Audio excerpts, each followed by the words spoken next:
Be inspired, supported, and empowered. This is the Global Healthy Living Foundation podcast network. Welcome to The Health Advocates, a podcast that breaks down major health news of the week to help you make sense of it all. I'm Stephen Newmark, Chief Policy Officer at the Global Healthy Living Foundation. Our goal is to help you understand what's happening in the healthcare world to help you make informed decisions to live your best life. And today, we're joined by Rob Long from Uplifting Athletes. Rob is a former All-American punter at Syracuse. In 2010, during his senior season, he was diagnosed with a rare form of brain cancer. His treatment lasted 16 months, ending his NFL aspirations. A Syracuse University graduate, Rob earned a BS from the Whitman School of Management and a master's in new media management from the Newhouse School. He became the executive director of Uplifting Athletes in 2018 after joining the organization in 2016. Uplifting Athletes has now funded more than $1.2 million in research grants to the next generation of researchers and has provided unique uplifting experiences to more than 2,000 individuals impacted by disease.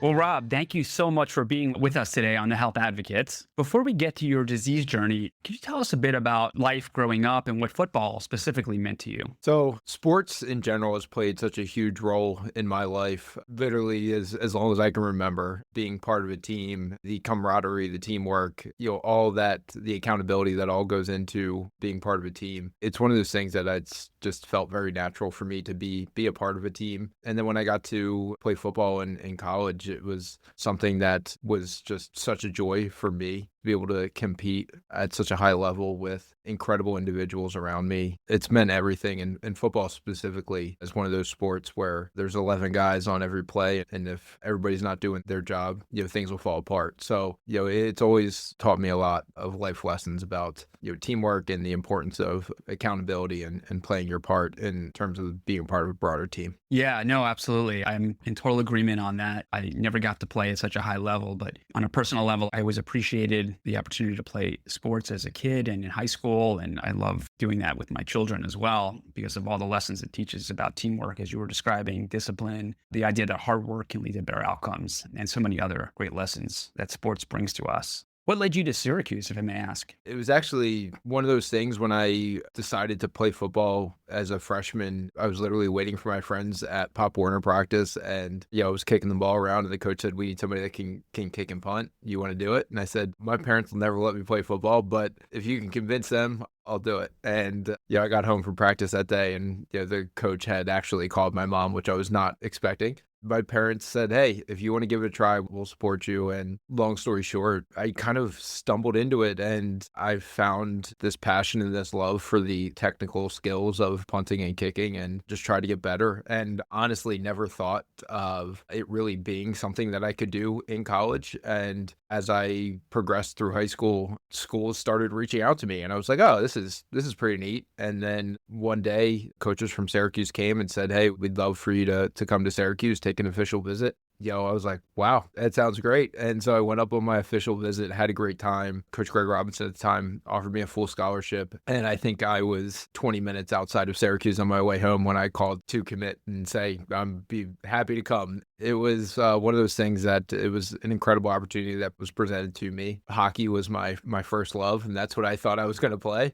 But when I got a full ride to play football at Syracuse, I could not pass that opportunity. No, absolutely. So I have an important question. What was your go-to order at Dinosaur BBQ? So many good things on the menu. I love the pulled pork, the cornbread, mac and cheese, but you really can't go wrong. Fair enough. So tell us about your diagnosis. What is your specific diagnosis? What were you noticing? And how did you seek treatment? The symptoms kind of accumulated throughout my senior season. It was one of those things that I didn't really identify the specific individual symptoms as being anything all that significant. But when I started to look back at the broader array of symptoms that started to accumulate over those 3 months, it wasn't great. Thanksgiving morning, 2010, I woke up and it was just a normal Thursday for me. I was in my college apartment. I hadn't done anything the night before. I hadn't gone out, I hadn't been drinking. I just woke up and was very sick. And I made it down, stopped throwing up long enough to make it down to the football team facility and sat down with the team trainers. And I said, "Hey, I don't think something's right." And they're like, "All right, well, let's give you some Pepto-Bismol and pretzel sticks," and started throwing that up. And so it was really weird. And I just had this kind of sense that something wasn't right. And so as the day wore on, I started to feel a little bit better. And so I actually played my final game that Saturday, 2 days later, against Boston College. And in that game, I just did not feel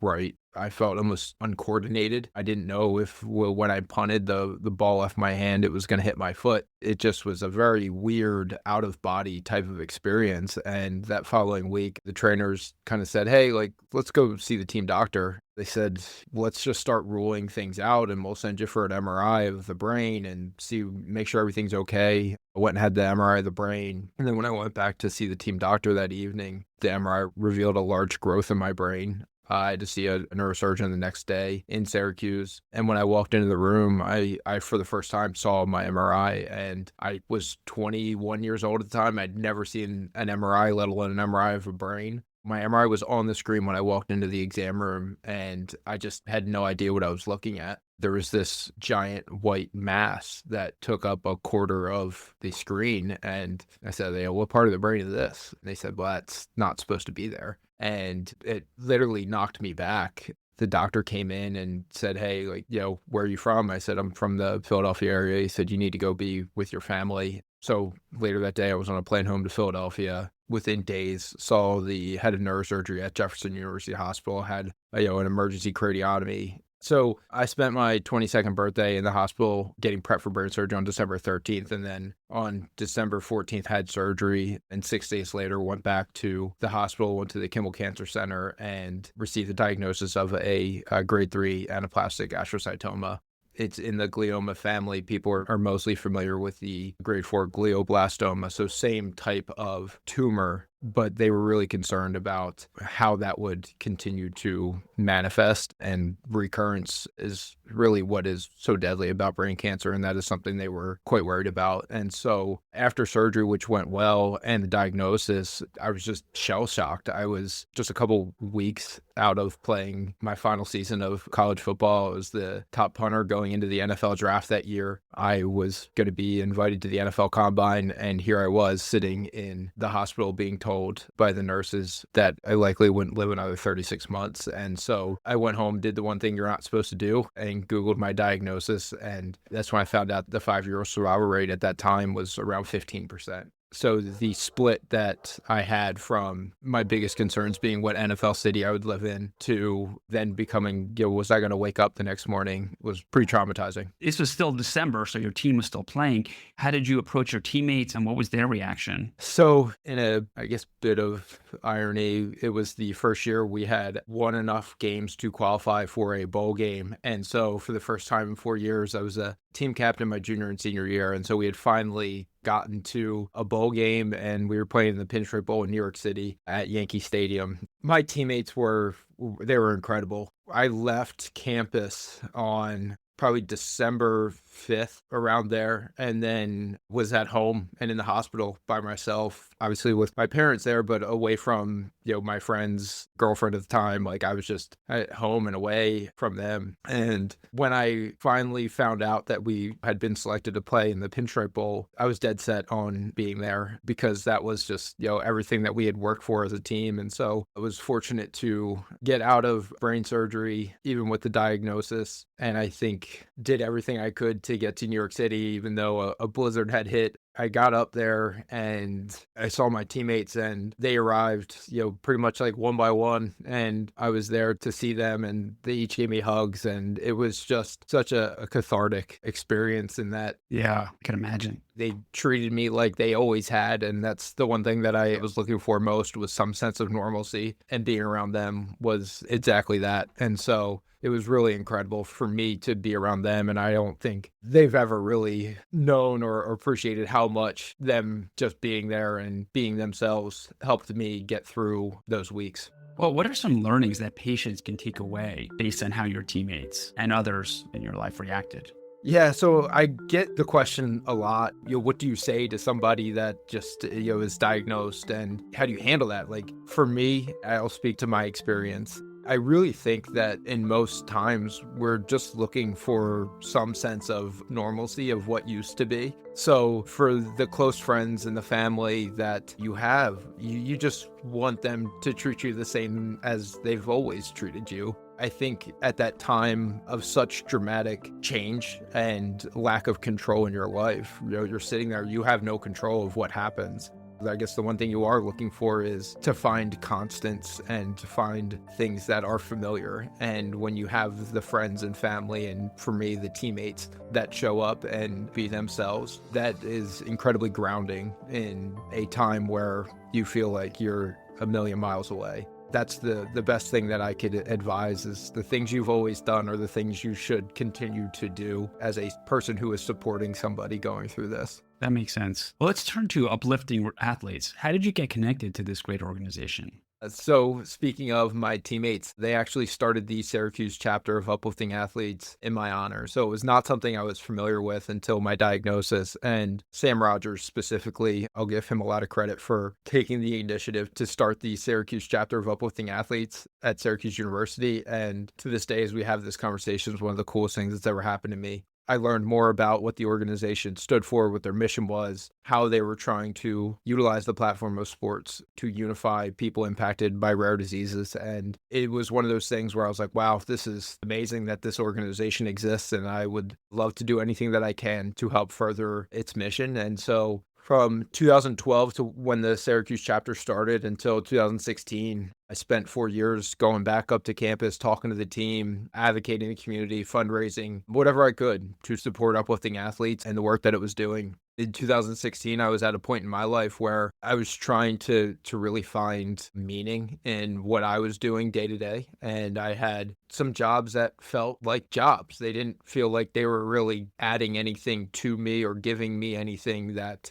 I was looking for at that point in my life. And so I reached out to Scott Shirley, our founder, and I said, hey, is there any chance I could do this full time? And fortunately for me, there was an opportunity to join the organization. And so at that point, I think I was the second employee of Uplifting Athletes. And a few months later, we made a great hire with the addition of my now colleague, Brett Brackett. So that was in 2016, early 2017. And then by mid 2018, the board had turned over the leadership of the organization to Brett and myself. It was something that we saw a ton of potential with that organization, with Uplifting Athletes and the things that we could do. And we were just so excited at the opportunity to really invest in the organization and the mission and to find areas of unmet need that existed in the rare disease community and use the special skills that we have as an organization to fill those areas of unmet need. Yeah, no, it's incredible. And tell us about what it's like speaking to patients around the country and connecting with them through sports. It's incredible. I feel incredibly fortunate to have the opportunity to kind of champion Uplifting Athletes when I do have the platform to speak. I think one of the things that I found that's been so profound for me, when I was diagnosed with this rare aggressive form of brain cancer. The more people that I met that were also diagnosed with a rare disease, I realized that the diagnosis didn't matter so much because the journey was so similar. I walked into a doctor's office at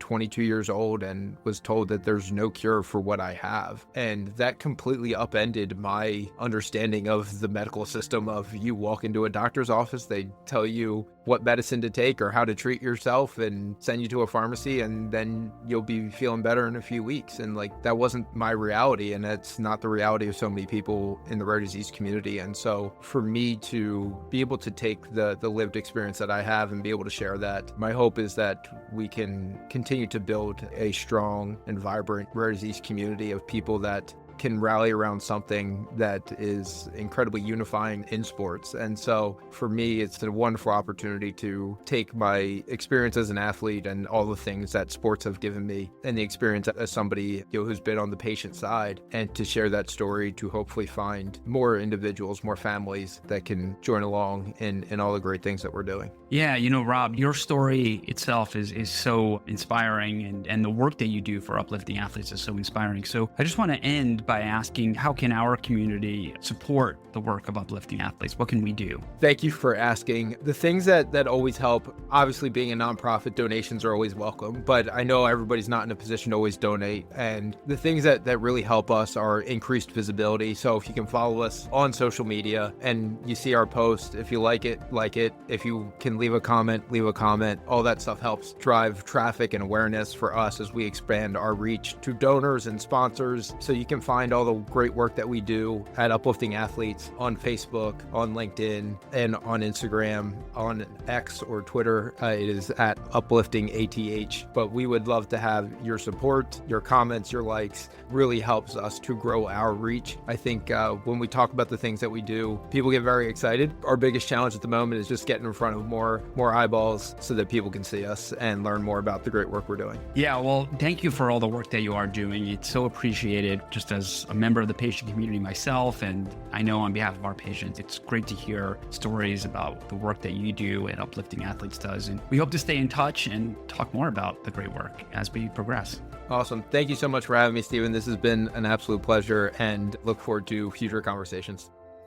Well, thank you again, Rob. Really inspiring stuff. And I hope our listeners enjoyed that as much as I did. I found it very inspiring, and I do hope to continue the conversation with Rob through the years. And with that, thanks for listening to The Health Advocates, a podcast that breaks down major health news of the week to help you make sense of it all. If you like this episode, give us a rating, write a review, and hit that subscribe button wherever you listen. I'm Stephen Newmark. We'll see you next time. Be inspired, supported, and empowered. This is the Global Healthy Living Foundation Podcast Network.